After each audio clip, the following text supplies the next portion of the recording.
ईमानदारी का इनाम। बहुत समय पहले की बात है। किसी गांव में बाबूलाल नाम का एक पेंटर रहता था। वो बहुत ईमानदार था, किंतु बहुत गरीब होने के कारण वो घर घर जाकर पेंट का काम किया करता था। उसकी आमदनी बहुत कम थी, बहुत मुश्किल से उनका घर चलता था।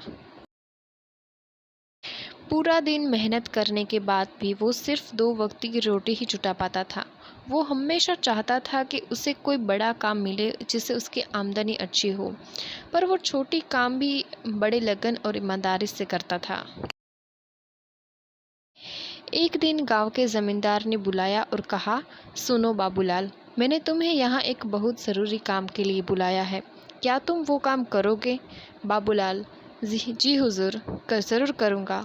बताइए क्या काम है?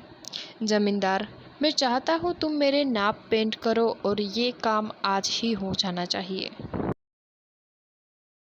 बाबूलाल, जी हुजूर, ये काम मैं आज ही कर दूंगा। सामान लेकर जैसे बाबूलाल आता है वो नाव को रंगना शुरू कर देता है। जब बाबूलाल नाव रंग रहा था तो उसने देखा नाव में छेद था। वो सोचा अगर इसे ऐसे ही पेंट कर दिया जाएगा तो ये डूब जाएगी।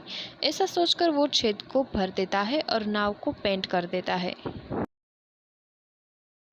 फिर जमींदार के पास जाता है और कहता है, हुजूर, नाव का काम पूरा हो गया, आप चलकर देख लीजिए। फिर वो दोनों नदी किनारे जाते हैं। नाव को देखकर जमींदार बोलता है, अरे वाह बाबूलाल, तुमने तो बहुत अच्छा काम किया है। ऐसा करो, तुम कल सुबह आकर अपना पैसा ले जाना। उसके बाद वो दोनों अपने अपने घर चले जाते हैं। अगले दिन जमींदार के परिवार उसी नाव में नदी के उस पार घूमने जाते हैं।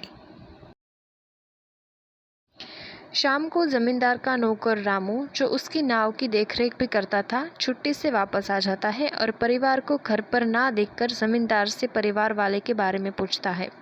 जमींदार उसे सारी बात बताता है। जमींदार बात सुनकर रामू चिंतन में पड़ जाता है। उसे चिंतित देखकर जमींदार पूछता है, क्या हुआ रामू? ये बात सुनकर तुम चिंतित क्यों हो गए? रामू, सरकार, लेकिन उस नाव में तो छेद था।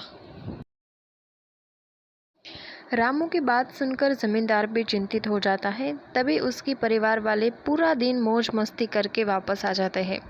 उन्हें सुकुशल देखकर जमींदार चैन की सांस लेता है। फिर अगले दिन जमींदार बाबूलाल को बुलाता है और कहता है, ये लो बाबूलाल, तुम्हारी मेहनत का पैसा। तुमने बहुत बढ़िया काम किया है, मैं बहुत खुश हूँ। पैसे गिनने के बाद बाबूलाल हैरान हो जाता है, क्योंकि वो पैसे ज़्यादा थे। वो जमींदार से कहता है, हुजूर, आपने मुझे गलती से ज़्यादा पैसे दे दिए हैं। जमींदार, नहीं बाबूलाल, ये मैंने तुम्हें गलती से नहीं दिए हैं। ये तुम्हारी मेहनत का ही पैसा है, क्योंकि तुमने बहुत बड़ा काम किया है। तुमने इस नाव के छेद को भर दिया, जिसके बारे में मुझे पता भी नहीं था। अगर तुम चाहते तो उसे ऐसे भी छोड़ सकते थे, पर तुमने ऐसा बिल्कुल नहीं किया, जिसके लिए मेरे परिवार सुरक्षित घर वापस आ गए हैं। तो दोस्तों, हमें भी इसी तरह सभी काम ईमानदारी से करने चाहिए, जिसका फल भी बहुत ही अच्छा मिलता है। दोस्तों, अगर आपको ऐसी हिंदी कहानियाँ अच्छी लगती है तो हमारे वीडियोस को लाइक कीजिए, शेयर कीजिए और चैनल को सब्सक्राइब कीजिए। Thank you.